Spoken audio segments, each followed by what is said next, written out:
جائیں. بس چند گزارشات ہیں احادیث کی روشنی میں. کیا کریں؟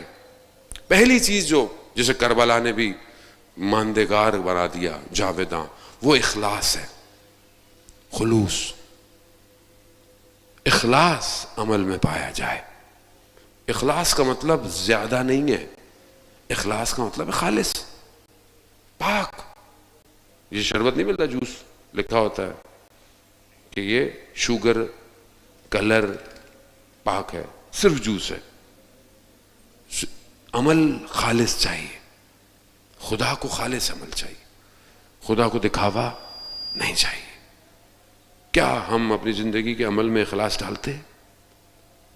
اب اخلاص میں عبادت کون سی ہے؟ مطلب صرف نماز روزہ نہیں، باقی سارے کام، صدقہ دیا، خیرات دیا، کسی کی مدد کی، نہ بتاؤ، یہی اخلاص ہے.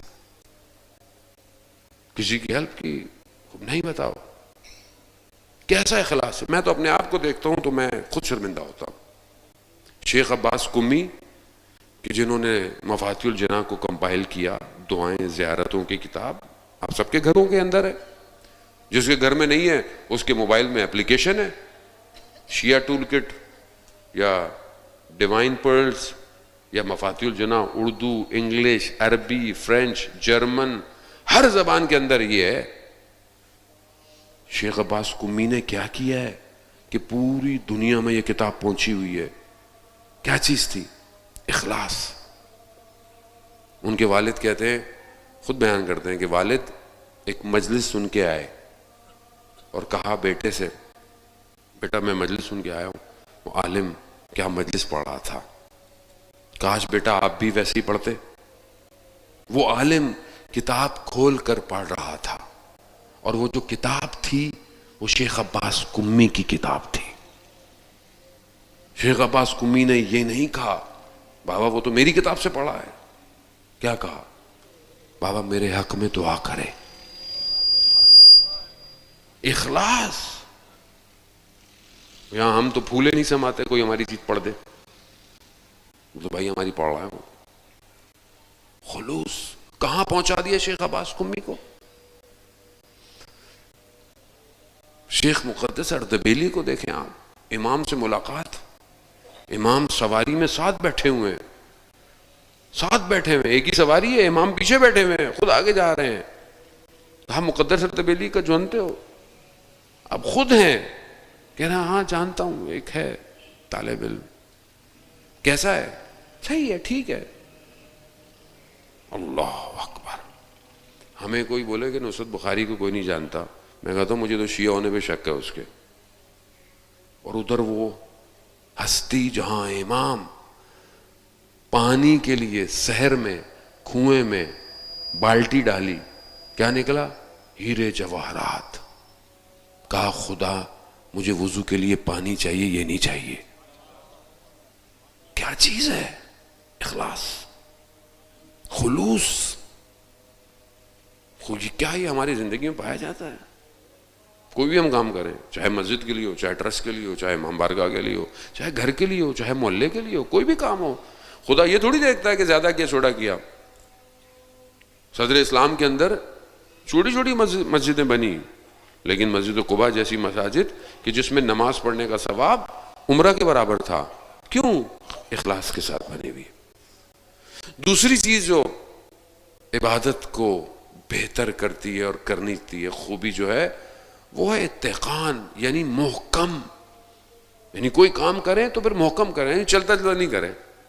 آج یہ پروگرام کرا رہے ہیں، یہ کرا رہے ہیں، وہ کمیونٹی سینٹر بنایا ہوا ہے، یوتھ کے لیے کوئی پروگرام ہے محلے میں، بس نہیں، محکم کریں، مضبوط کریں. محکم کا مطلب لمبا لمبا نہیں ہے. آیت اللہ مراشی نجفی مشہور ہے، بہت تیزی سے نماز پڑھایا کرتے تھے، لیکن محکم تھی، سب کچھ صحیح ادا کیا جاتا تھا. خدا استقامت چاہتا ہے، آپ کوئی بھی کام کریں لیکن محکم. یہ خوبی ہے عبادت کو پرواز کرنے کی. تیسری چیز جو کہ ہمیں بہت زیادہ مشکلات کا سامنا کرواتی ہے، وہ جو خوبی ہے وہ ہے اعتدال پسندی. یعنی بیلنس ہونا چاہیے. اب ایک شخص مسجد میں بہت اچھا ہے، بیٹھا ہوا ہے، نمازیں پڑھ رہا ہے، دعائیں پڑھ رہا ہے. صدر اسلام کے اندر کچھ اصحاب تھے، رات کو ساری رات عبادت، دن میں روزے.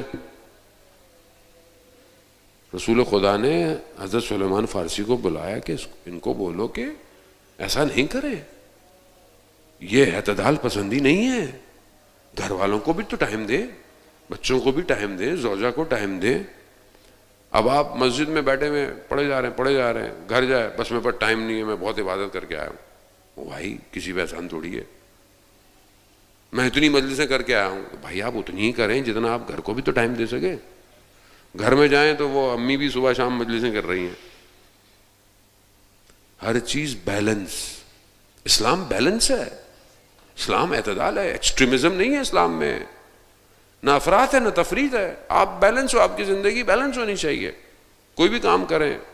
اسی لیے احادیث روایت ہے کہ اپنے زندگی کو چند حصوں میں تقسیم کرو، ایک رزق حلال کے لیے، ایک عبادت کے لیے، اور ایک حلال تفریح کے لیے.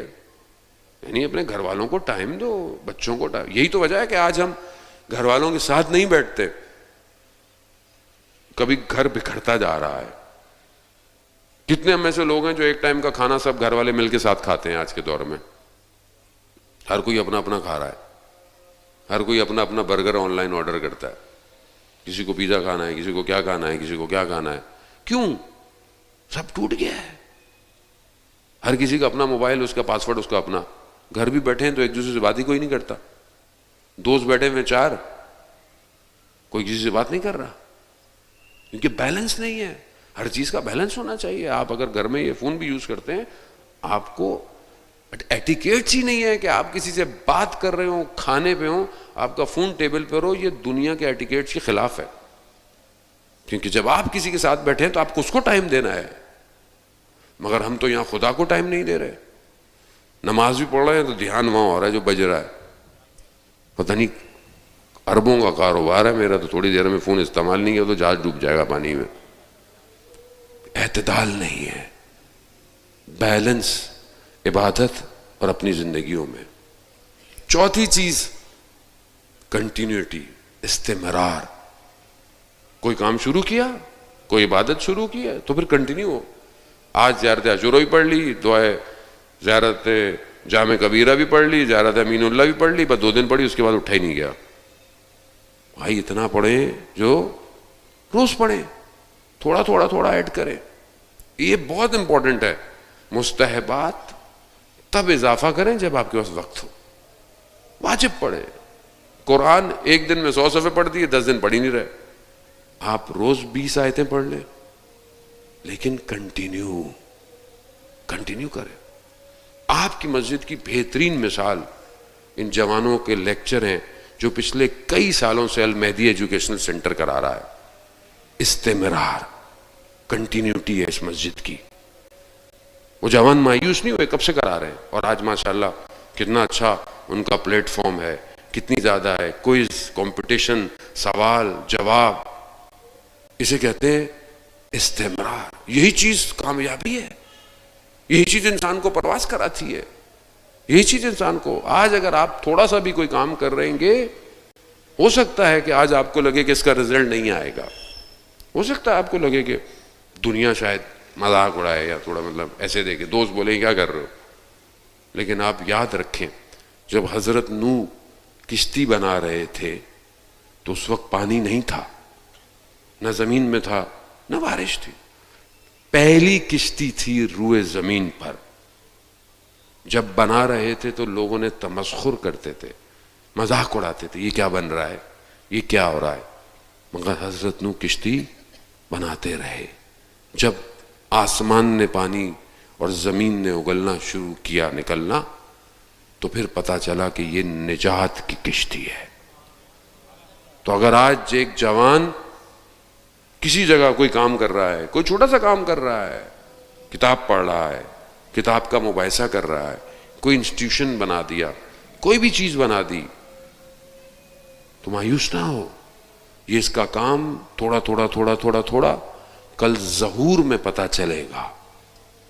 آج اگر آپ محنت کرتے ہیں، آج کا جوان اگر تہجد میں اٹھتا ہے اور عبادت کرتا ہے تو گھر والے اس کو بول سکیں کیا ہو گیا، خیریت تو ہے، لگتا ہے کوئی بہت بڑی مراد چاہیے، بری بات نہیں ہے ہاں۔ یعنی حدیث قدسی ہے، اگر کوئی شخص دنیا کے لیے بھی تہجد کی نماز پڑھتا ہے خدا کہتا ہے میں اسے قبول کروں گا۔